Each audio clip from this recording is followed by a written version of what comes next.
Hey everyone, Master Toby Milroy here again, publisher for Martial Arts World News Magazine. And today we have a very special guest with us on our show today. Grandmaster Dan Segarra is sort of a very notable figure in the Tong Sudo community.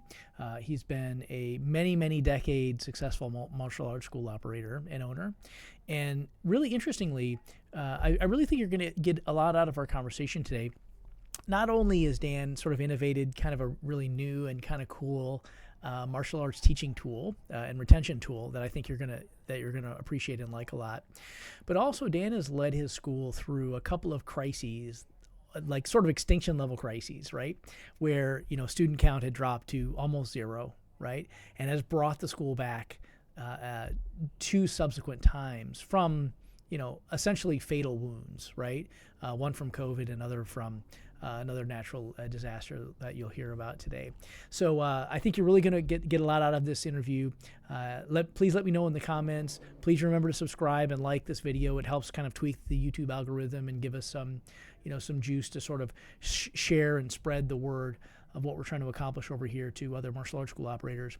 This is, I think, really interesting, and I think you're going to get a lot out of this interview. So please help me welcome Grandmaster Dan Segarra. Welcome to Martial Arts Industry Innovations, presented by Martial Arts World News Magazine. Here, you'll get the latest news and information about the martial arts industry and discover the latest tools, tactics, innovations, business systems, teaching strategies, and much more to help you grow your school, career, or martial arts business. You'll also hear from some of the most successful school owners, innovators, instructors, industry influencers, and thought leaders in the world, sharing proven strategies and solutions to take your martial arts school or business to new heights. Join our mission at Martial Arts World News Magazine to raise the standards of martial arts business professionalism throughout the world.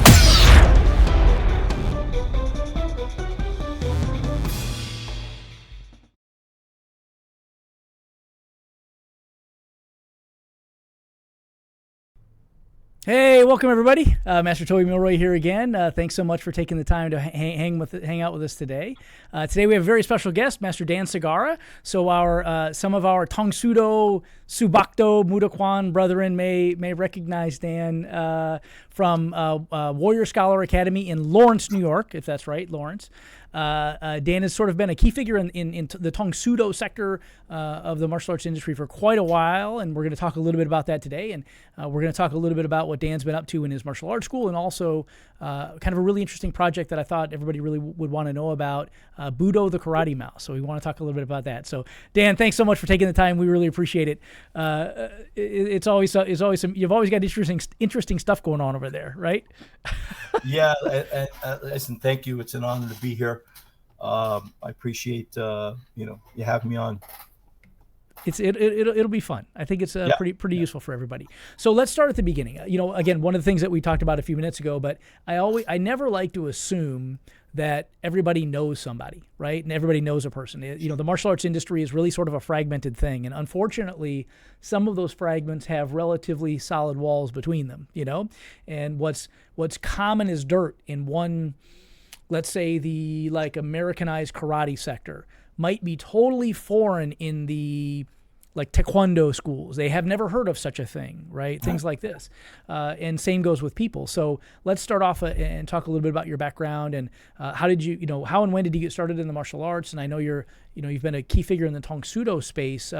Let's start there. Let's start with kind of the beginning and where all that has come from and to. Great. Before I jump into that, I just want to kind of let the viewers know that because sometimes people start hearing about history and common history, and that's like, okay, let me jump off the page or go on to something else. Here we go. So we're going to get into, I think, per our conversations, not just history, but applying modern technology to our studios. So the viewers stick around because I think there's going to be some interesting, useful, really useful things for you. So with my history, I started martial arts about 8 years old in the South Ozone Park Boys Club. I was the only kid in the program. It was a Taekwondo Budo originally. And I was the only kid in there. And the instructor, I would sit at the top of the staircase, in the dark hallway at the top of the South, waiting for the instructor to open the class. And he'd come walking up, and he would see it was just me, and I could see his shoulders drop, and this kid, he's the only kid, and there's no one else in the class. So, and I was religious with it, and he turned around and he just dropped the program. So, fast forward a few years later, I started training at back then it was the Five Towns Karate Center with Master Daniel Bannard. Now it's the Warrior Scholar Martial Arts Academy. But my first exposure to martial arts was in a Spider-Man comic book, like many, OGs, where you saw the karate, kung fu, jiu-jitsu ad, learn karate, kung fu, jiu-jitsu, send $1 in. And, it's bullied, the typical thing. And I sent away for the ad. I got the books in the mail. My mother worked for the post office, so she brought home a mail sack. I sewed it up, hung it in my doorway. Punched it. I was, 7, 8 years old. Punched the bag. Then I look in the mirror, see if my muscle got any bigger. Didn't get bigger. Punched a few more times, see if it got bigger. Typical, back then. But there was no martial arts schools for kids back then. So when I went to the Five Towns Karate Center, now which is my studio, Warrior Scholar Martial Arts Academy, I started there in '79 at age 15, and then. My first 5 years, I never missed a class. I had perfect attendance for 5 years. 5 years. I actually trained so hard, I put myself in the hospital, and I was annoyed that I was going to miss class and ruin my perfect attendance record. But everybody in the class came to see me, so there was no class that night. So my perfect attendance record has never been broken. Then I saw an ad in Black Belt magazine with Wong Ki and H.C. Wong on the cover. And our school had lost contact with them during all the conflicts in Korea. Our school was originally opened up by a gentleman named Robert Sohn, who trained over in Korea. He was an MP. He was an American. So I know Sohn, sometimes we have Sohn as Korean names. He was an American gentleman. So he opened up the studio in '68. And it's the oldest running Tom Silo studio in the United States, if not the world, because we've been consistently at that location for, since then. And I started '79. And me too, by the way. Interesting. Yeah. Interesting. Yeah. So he then passed the school on to Michael Maisley. Michael Maisley passed it on to Daniel Bannard and I. Then Master Bannard moved to Carolina. He's in Carolina now. And, it's all me now. So I saw the Black Belt magazine article, and then I reconnected with H.C. Wong and Wong Ki. And I got very involved in the U.S., back then U.S. Tang Soo Do Federation. That was before they changed to Subakdo. I assisted Wong Ki with every one of his publications except Volume 1, because that was before me. And I was a professional artist, so I did the foot patterns and things for the form, stuff like that. And then I got on the board of directors for a couple years, and that was probably the beginning of the end for me with the organization. Because, they say don't meet your heroes sometimes, and they say, don't look behind the curtain. And once I got a good peek at the politics and that stuff, it just didn't resonate with me. I got to know how the sauce was cooked, kind of, and so then I kind of went my own way, because it just wasn't in alignment with what I felt I had learned originally from Wong Ki. I was very fortunate, because my studio is right near JFK Airport, that every time Wong Ki came into the United States, he had to come through JFK. So I'd get the phone call, hey, he's coming in, we're running late, go meet him. And I'd run to the airport. So he got to see my face quite often. I personally started the translation of his philosophy book called the Budo Churhak. That when I was in Korea in '89 and '95. I was on the USA demo team there, and I picked up his philosophy book, but it was all in Korean, and my Korean was okay, conversational, but it wasn't, in the depth that. So I had hired a translator to translate it, and then between he and I, over the course of about a year, I edited it. We went back and forth. I helped him with the martial arts terms, and then I gave it to. Unfortunately, Wang Yi passed right before it was finished, and I gave it to H.C. Wang as a gift. And now, they 10 years later, they published it because there was a lot of information in that, I guess everybody had to get caught up on. And then I had, shortly after that, left the Federation and went independent. Trained on my own, missed my brothers and sisters. I got to train. It's a big Tang Soo Do world out there. I didn't realize. I thought that bubble, that organization was my whole world. And then when I wasn't in any longer, I went and I saw that there's a lot of other, disenfranchised Tang Soo Do people that just follow their own path. So it was nice to see that kind of community. So I built that community online with Tang Soo Do 2.0 on Facebook group, which has got I think we're pushing like 5,000 members at this point.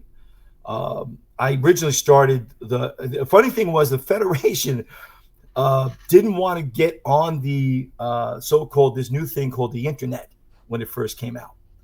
So I had to go to a board meeting, which was at the JFK Ramada, I believe. And this is when, I put one of the first martial art websites in the world out there, because I've always been into tech. And when this new thing, the internet, came about, I said, wow, there's a lot of potential in this.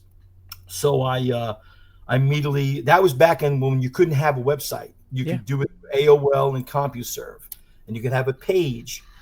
But before that, I had an ASCII bulletin board where, if you wanted to talk to me, I had the Warrior Scholar, and you would dial my computer because there was no internet. Your computer would dial my computer, and I would send out information like that. And I had, crappy ASCII art.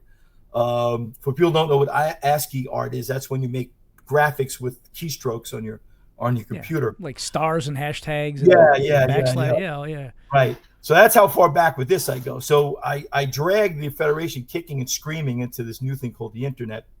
And the only way they would get involved with it was if I paid for it, sponsored it, ran it, and did that. So I did that for years for them. And I hosted them on my Warrior Scholar site. And then eventually, they saw the light, and they then bought subakdo.com and subakdo.com. And worldmudokan.com and that, and now other folks are running it, which is good. So they were stubborn to get into, like many martial artists are stubborn to get and use technology, and then it's catch up. So that's how far back I go with that. I left the organization. I got, I saw it was a big Tang Soo Do world out there. I got to meet many other Tang Soo Do people. I was recently promoted to ninth Dan, which was a complete surprise to me. And, I'm at this point, when you're doing it this many years, there are people that hunt rank. I don't. Maybe that's why I was given it, because of my contributions and stuff that I've done over the years. But that's and currently I'm just doing my thing and connecting with other Tang Soo Do brothers and Taekwondo brothers and other martial arts. I've always trained with other people. I've never felt that you had to stay just in your lane. I've trained with Sifu Larry Hartzell, which is one of Bruce Lee's original students. Tom Patiri, who's awesome. He's like the world's leading self-defense expert, and he's in the magazine as one of the contributors. Tom's a good friend of ours. Tom is fantastic. Yeah, great guy. Larry Hartzell, amazing. Unfortunately, he passed. So I've trained with Russian martial artists. I've trained with Chinese, Japanese. if they've got something to offer, I always love being a student.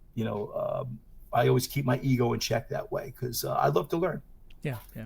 Well, it's good. It's good antidote, right? It's good. Like I think we might have actually had this conversation before. If you had a big seminar and you had 50 Korean stylists and 50 Japanese stylists, they'd be kicking and spitting and arguing and screaming at each other because one thinks you should chamber your hand here and the other thinks it should be here. And I'm fascinated by it, frankly, because I like to know the reason. I like to understand why you think this is better. I love the science behind it. I think it's fantastic. I'm not going to make a value judgment about which one I think is better, but I think it's interesting that there's different approaches, Right. And by the way, I found your site, I think, in 1992. And I was a student, Tongsudo student, at the time. And I made my own. It inspired me to make my own version of it called the Marshall Scholar. And I swear to God, you can go on Wayback Machine and find it. And again, like you said, it was literally like, well, this is in '92, so the internet had just kind of become a thing. I think we were on the animated GIFs. You had animated GIFs. 100% right. It was worse than MySpace. It was a tiled background of some granite paper or something, and all it was links. It's hyperlinks to like different articles you could find on Tongsudo history or whatever it was. So very cool. It was definitely a lot of people were there, even if you didn't see them.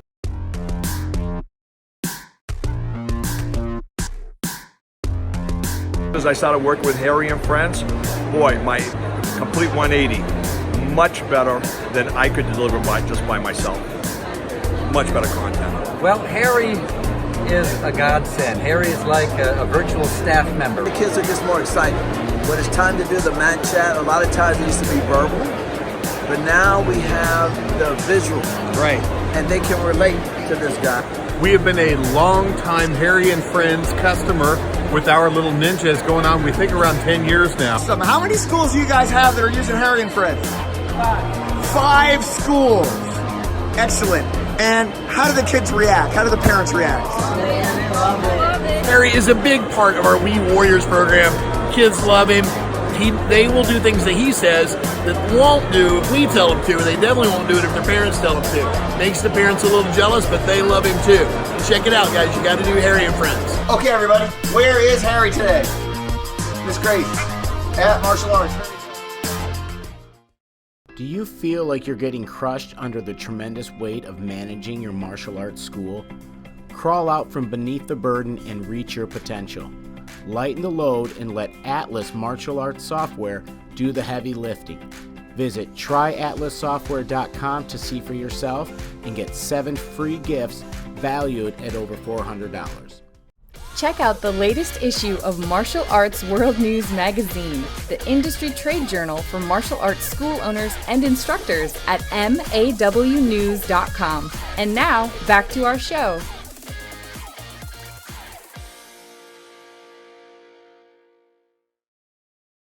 Right. Interesting enough.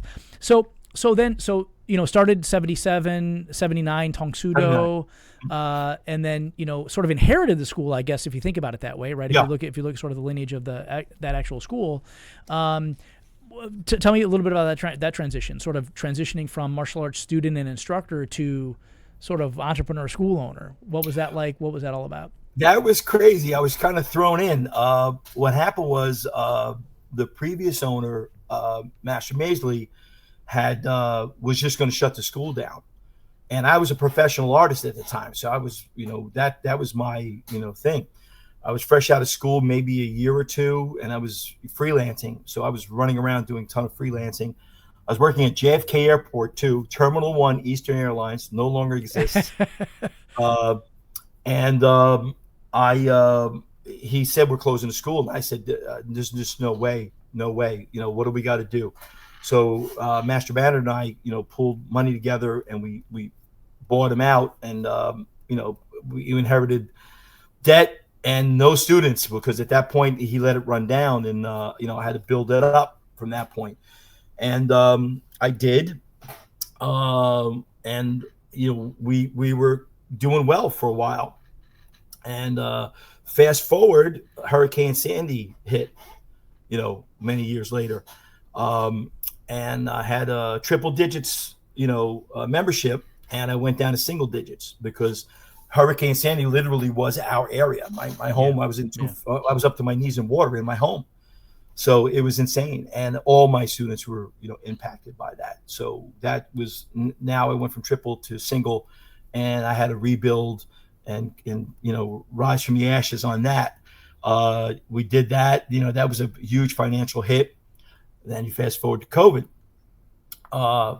My studio is in ground zero in the United States, COVID, New York City. But what happens is my studio is on Long Island, but it's the Far Rockaway border. And Far Rockaway was the worst hit area in the United States. Yeah. It was so bad that there were so many people dying from COVID in Far Rockaway that they actually had no place to put them. They had to get refrigerated trailers to put the dead bodies. I lost, students, parents of students. It was insane. And again, we went from triple digits to single digits, and it was a rebuild again. But that was a rough hit because New York State, they physically shut us down for 5 months. We could not operate. We couldn't even step foot in the studio. Otherwise, it was a $10,000 fine. And then after that, it was 7 months of social distancing, cleaning your floors in your whole studio with disinfectant in between classes. So nobody wanted to join for that 7 months. So it was a full year where we had no membership. And of course, where are you going to get money for that? So house got to get remortgaged, financial savings completely wiped out, but rose from the ashes again. And now we're back to triple digits, but man, oh man, I'm getting tired of rising from the ashes. But I think I'm in a unique situation. I don't think many people have had to, rebuild their school as many times as I have. So, but the interesting thing is, because of that, I said, well, I've got months now, nobody's coming in. I'm going to paint. I'm going to fix this studio up and do it the way I want to do it. I want to make it my dream studio. So I started sketching out what I wanted to do, how I could make it the best student experience. And I love Disney. Currently, I'm not crazy about Disney and all the things that they're doing, but old Disney. They're making a comeback. Comeback. I pray, because, Bob Iger's trying, man. I share the same birthday as Walt Disney, December 5th. So it was my dream to be a Disney animator when I was a kid. I used to watch the Disney on TV, on our crappy color television TV with a tinfoil ball on the antenna, and you'd have to wiggle the antennas to get the reception just right. People, younger people won't understand that. But so I was a big fan of Disney, and I love the attention to detail that they have, where you go in and you see, you go to the bathrooms and you see a silhouette of Mickey Mouse and Minnie Mouse, and all these little things they sprinkle out that they don't point out, but it's there. When you see it, you feel like you found an Easter egg. So that was my plan. So I repainted my studio, and I'll send you some pictures that you can share with everybody. And redid everything, reconfigured everything. For example, flags. Some people might not agree with me on this, but instead of flags, what I did was I put 3 large televisions in the studio, and I put the flags on the television. So I'm a traditionalist, but I found that, keeping flags, you had to keep them clean. You had to take them down every once in a while. Some people never take them down, and they look raggedy and nasty. Clean your flags. But, so I put them on the television, and we do our opening ceremonies just like we always do in a traditional martial art. But now throughout the class, I can now use those televisions to point out certain things. And, I have the pledge at the end of class that's on the television. Student of the month, comes onto the television. If I want to go over a specific self-defense situation, I have real video of an attack, I can put that on the television. And then, we have some games, when we do like a parents' night out, that we put on the television, and the kids can, interact with that. So, very cool. That's just one of the things. Like my bathrooms, I got a, plastic man, woman, typical bathroom, plaque telling people which one is which. But then I would, I said, the man silhouette, I could take a Sharpie, draw a black belt on him, do the same thing for the woman, and it looks like it was made that way, but it's just a little touch like that. You go in my bathrooms, and the mirror, it has lettering says future master. So when they look in the mirror, they see that. When you walk into my studio, there's a life-size standee of me and my daughter smiling. So when people come in, they don't know what to expect when they come into a martial arts studio. Yeah. They don't know, and some kids are scared. Intimidating, Yeah. So when they walk in and they see a big smiling guy and his smiling kid, in the picture, it's a nice first, impression, and then I have a little not video sensor, a sensor that will play when you walk in. Welcome to the Warrior Scholar Martial Arts Academy. Please proceed up the stairs for some awesome martial art classes. So they're hearing something. They're seeing something. I have an air freshener that's automatic. So they're smelling something nice. And again, all these like Disney kind of things that, just make it a nice experience as you're going up. As they go up the stairs, if you got stairs, anybody that's like on the second floor like me, I have on our stairs, discipline, respect, painted on the steps. So as you're walking up, you're seeing these things that we teach and we encourage. So there's a little bit of a journey before you even get into the studio. So to me, that's important, to enhance the experience and make it as memorable and enjoyable as you can, as opposed to just walking into, listen, old martial arts studios, we had wood paneling on the walls. They smelled like feet. It was duct tape. Duct tape was the thing. You repaired everything with the bags had duct tape. Those days should be over now. Because that doesn't show that we're paying attention. I remember hearing how Walt Disney would have his elves, his little workers come out every night after the park closed to repair every little tiny thing. And that impressed me because it just showed it attention to detail, masterfulness. Yeah. And we're supposed to be masters, but we're not demonstrating that in sometimes in our environment, messy offices, messy things like that. Meanwhile, we're teaching children discipline and organization. It's got to reflect that. Yeah, 100%. We tend to see, from 40,000 feet in the air, almost all of us that accomplish any level of, black belt mastery or whatever, we have this hyper focus on small details in our own physical technique, and then some people even translate that into their teaching ability, like tiny little details. I say this word instead of this word because of the emotional response it elicits and this kind of thing. I touch exactly here, not here, these types of things that we're so pedantically focused on. Right. But then for some reason, when it comes to sort of the entrepreneurial business side of the fence or whatever the case is, it seems like we abandon that set of values. And, I'm here in Orlando. So I'm on Disney property probably 3-4 times a month, right? I mean, she's 14 now, but when she was little, and she is, what a wonderful opportunity, right? Magical. And I got to tell you, now that Bob Iger is back, when Chapek, now he had to deal with COVID, he had a lot of challenges he had to deal with. I totally get it. Got to deal with Elon now too. But man, I got to tell you, you want to talk about, the experience. We love Disney so much.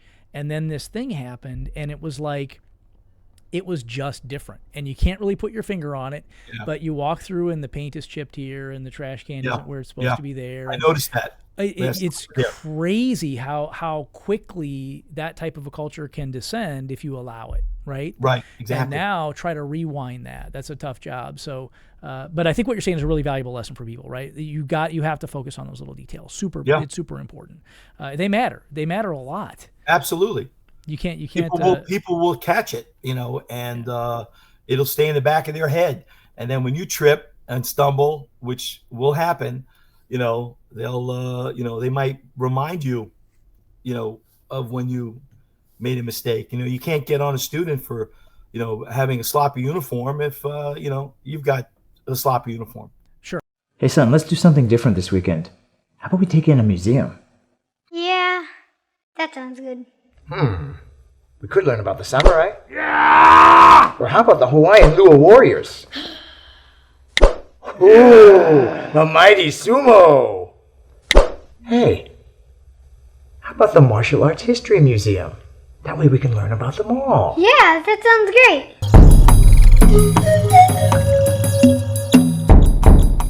There are two kinds of people in the world, the learned and the learner. The learned are done learning and cannot see any more to gain. The learner continues to learn and grows exponentially. Martial Arts Business Institute is a place where learners come to grow. Stay informed while on the go with daily news in the Martial Arts World News Magazine mobile app for Apple and Android devices. Find us in your app store. And now, back to our show. 100%. So you don't mind waiting in the line for 90 minutes to ride Mine Train because 15 minutes earlier, Goofy was walking around and stopped to talk to your kid and gave him a hug. You know the hug rule? You've heard the hug rule, right? No. Disney has a hug rule, and it's been all over now TikTok because somebody discovered it. It's been around 40 years. It's like 40 years old. But the characters will hug the little kid. They won't disengage. They wait for the signal for the little kid to disengage. So they hug him as long as they need to be hugged, right? Basically. Right.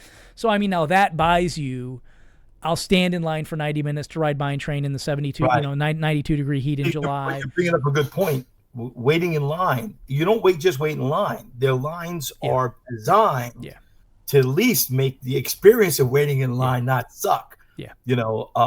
And that's something we could, as martial arts studio owners, learn a lot from. Yeah. Yeah, 100% right. You have a lot of emotional bank account deposits that can offset a lot of negative things. But if you have a zero balance, any little thing, right? Yeah. We hear this from clients occasionally, and well, I lost this student because of, and it's like this little thing, and I'm like, well, if it is actually that little thing, then we really need to look at the whole relationship here because there's something massively wrong here. Right. And probably what it is, that happens. Yeah. Look, it happens, right? Yeah. But probably it's like that was just the last thing, right? That was just the last thing that got him. You dropped the ball long ago, and that was one thing. Like I said, it stays in the back of their head, and then it starts to, fill up the jar, and then it gets to the point of critical mass. Exactly right. Exactly right. Well, okay, so let's talk a little bit about Budo the Mouse. So we've got, younger students that we want to engage in class. I love it. I don't see the website URL. It's got to be around there somewhere. Or QR code. Where's the QR code? I love the QR code's cool. Watch out. Yeah. He's here with us right now. Look. Oh, very cool. Yeah, very cool. Very cool. So introduce us to this. So this is, sort of a teaching augmentation, a program augmentation that really any school can use especially with kids. So walk me through the beginning of this. Where did this idea come from? And what does this thing look like?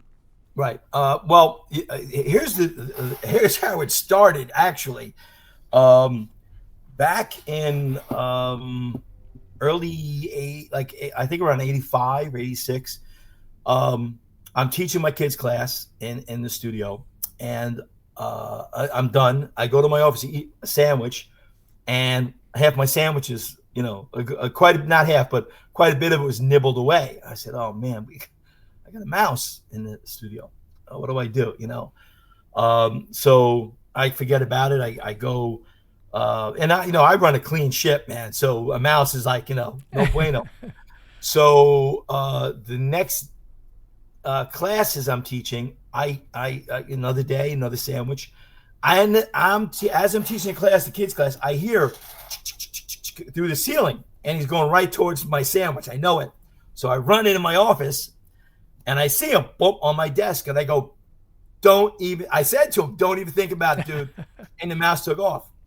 So now I'm like, all right, I got to catch this thing. I don't want to kill it. You know what I mean? I want to get one of those little things. You catch them and you let them loose. So sure enough, he comes out during the kids' class, and it's just one mouse that found his way into the studio. And I'm teaching the kids' class, and now I'm freaking out because if they see it, it's like, game over. Oh, it's over. Yeah. So I start yelling at him, say, keep your eyes straight. Anybody looks straight, you're doing 1,000,000 push-ups. So now they're all like this, and the mouse is running in and out of their feet. So I'm walking around with my foot, trying to just like nudge it along, get it off the floor.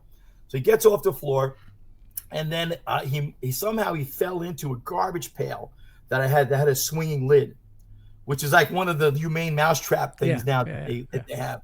So I heard, I look, and sure enough, he's in there. I said, got him. So now I take him outside, and I let him go, and he starts trying to come back up the stairs again. So now I finally get him out of the studio, and then that was that.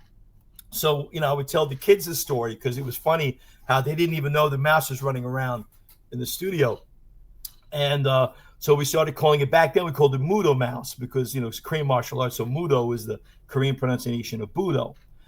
And then years later, decades of teaching experience with kids, I wanted to write a book, with the idea of a character that was small and not strong, and that could learn valuable things from the martial arts. So I started playing with the idea, and obviously the mouse, popped into my head immediately, and I started, crafting that story. And I used my teaching experience, but I wanted to incorporate like lessons in like stranger danger, bullying, discipline. One of the things in it, the mouse has trouble tying his belt because that's something when we all, but then later on there's a callback to that, which is pretty cool. Like, kind of Karate Kid crane kick callback. So I went to look to see, publishers, and it was a fortune to get, a lot of them want you to pay up front to get your book published that they're going to make money from. So I said, you know what, let me try to self-publish it first, and then get the proof of concept going, because, who knows, I'm thinking it's a great idea, but you never know. Yeah, you don't know. Yeah. Right. So, I put the book together. Then, I started showing it around to people, and they absolutely loved it. And, then AI kind of started to become a thing, ChatGPT and Midjourney and Dolly. So, I started using AI to make like a slideshow of the book, to kind of show potential as an animated thing. And so then I went in and I got a bunch of copies published. We did a book signing at my studio, which was usually successful. Local paper came a couple of times.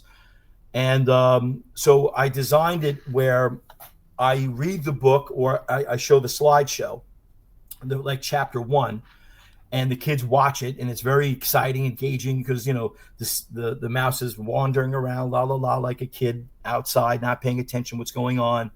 And then suddenly the snake comes along and starts talking to him, but you can tell, he's got an ulterior motive. The mouse has a gut feeling that this isn't good, but he's trying to slowly, graciously, politely get out of the situation. Then the snake attacks him, he gets away, and he finds his way into a martial arts school, like the mouse, I had in real life. And he watches the classes, and he sees a girl that got distracted. She gets tossed by the boy, who's the bully. And, the mouse is fascinated by this, so he stays in the studio now. He watches the classes, he copies the movements. And as the girl's cleaning the studio, she peeks in the mouse hole. She sees him practicing. So she leaves him a little food, and the mouse comes out. They become friends. They practice together, and, the story takes off from there. But so the kids will see chapter 1 where, he finds the school. Then we do a Q&A. What do you think the mouse did wrong? Should he have been walking around by himself in, forest like that? And of course, Socratic method of teaching, you're drawing the answers from them. And then, what did he do that was good? He ran away. Excellent. Where did he go to? Did he, run into the street? Did he run to a safe place? He ran to a safe place, right? Do you think it's a good idea that he starts taking martial arts? Now, again, that's a plug for all martial arts schools, asking that question. And the idea too behind this is to get into the public school system with it. So we have scheduled a bunch of school talks and book readings off of this. And it's a great way to get into the schools because it's such a nice story. I'm building a whole Budo-verse here around this character that will have a whole bunch of supplemental supportive materials that can be given to school owners and so forth. It's school teachers. So the kids watch the video, then we go and we do the Q&A, then we go to chapter 2, and then we do another Q&A, and then I have a basically an interactive video game, because I learned to do this during COVID. We tried to do the remote learning, and you know what? Everybody was so sick of remote learning, it just didn't. We pivoted, but it didn't take off. But I had learned to make some of these videos where the kid watch the video, and a log comes in, they jump over the log, and they're just watching their TV, reacting to what's on their TV. So we have like a little animated Budo escape, video. So the kids get up now they're moving and they're exercising, and they're doing that. And that's basically kind of the format that we follow. We teach them some, what I call the 7 master stances.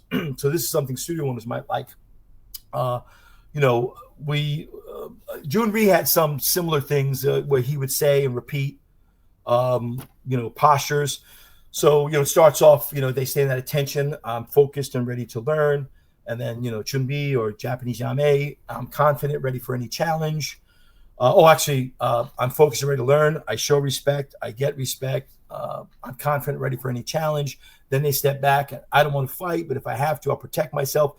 And we do this every class. We go through all 7 of these because I want the parents to hear. Yeah. Because, if you expect people just to learn through osmosis, and you expect parents leave your program because they don't see the value in it. Yeah. And when you are constantly hitting them with the value during class, and you're, pardon the pun, when you show them the value, and you're reminding them constantly, instead of saying, Johnny, bend your knees more, and then that's better, and walk away, there's an opportunity to say, Johnny, bend your knees more, because that shows good discipline, and that discipline is going to help you become whatever Johnny told you he wants to become, and it's going to help you be more successful. Susie, make sure your hands turn and focus. Show your focus. What else can focus help us with, Susie? Instead of saying, Susie, just turn your hand and go on to the next kid. So when parents hear that just subconsciously, reminds them of the value of what you're offering, because what we're offering is really extremely valuable. Changed my life, changed your life, changed probably the lives of everybody listening to this. But sometimes we forget, to put an exclamation point on that value for the parents.